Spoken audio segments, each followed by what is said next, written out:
Do you understand the difference between soluble and insoluble fibre?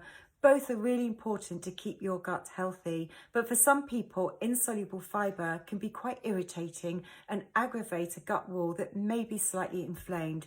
This is particularly the case for people living with IBD conditions, but even for people with IBS, sometimes there can be some inflammation going on.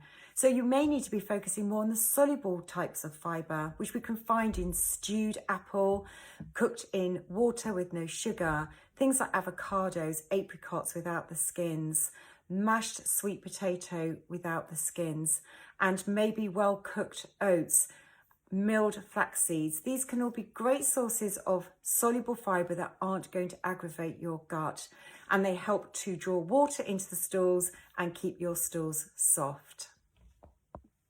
Do you understand the difference between soluble and insoluble fibre?